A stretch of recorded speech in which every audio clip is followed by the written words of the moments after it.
Obviously, we let a lot of bad luck in the world. Yeah, we let women on board cruise ships, but they are asked to wear special rayon underwear because it is believed that vengeful Poseidon lazy. Dolphins are incredibly lazy, as you know. Well, now we know, and you've made sailing that much more user-friendly, I guess. Yes, and I wish to emphasize. Our program is directed by Brendan Banaszak, edited by Corey Turner and Allison McCadden. From the Bill and Melinda Gates Foundation, dedicated. Singer Tom Waits, checking valley traffic in Syria. Rasmussen went on to condemn the Syrian crackdown, which the UN estimates has killed at least 3,000 people. The organization settled with the women and is not commenting on the story. Don Gagne, NPR News, Washington. On Wall Street today, The families and good nutrition on the web at metlife.org. From 91.5 KJZZ News in Phoenix, I'm Steve. A meeting with co-conspirators in Nogales. Canales is scheduled to be arraigned on November the 10th. A conviction could carry between 5 and 15 years in prison. This week, we'll be telling the story of the Dark Horse Battalion, both at war and on the home front. We begin today with NPR's Tom Bowman. First, a word of against. The Taliban had stockpiled arms, poked holes. Woof of explosions. What it turned out to be was 3 guys.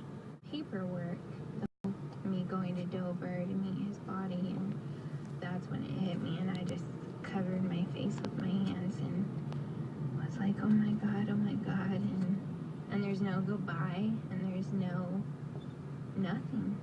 I couldn't fathom it. That some of them remember October 2010. Corporal Marcus Chischilli. My date of injury was October 9th. I stepped on a night. It fell to Colonel Morris to fix things. I was on my own for this. I mean, having to figure this out, it's up to the 34 of them lost at least one limb. Ask the Marines, they say it was worth it. Back at Camp Pendleton in April, the survivor.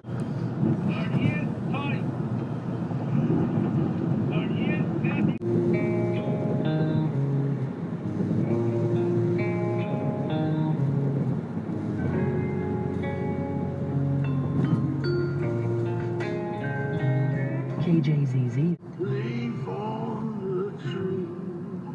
Tom Waits from his new CD, Bad As Me.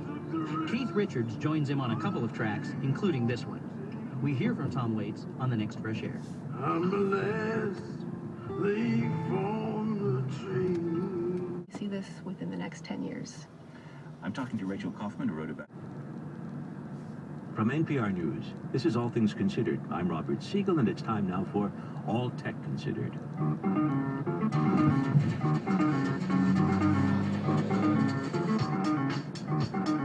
Automakers are thinking about cutting the cord for electric cars. We have invented a magnetic coil that only transmits energy at a very specific frequency.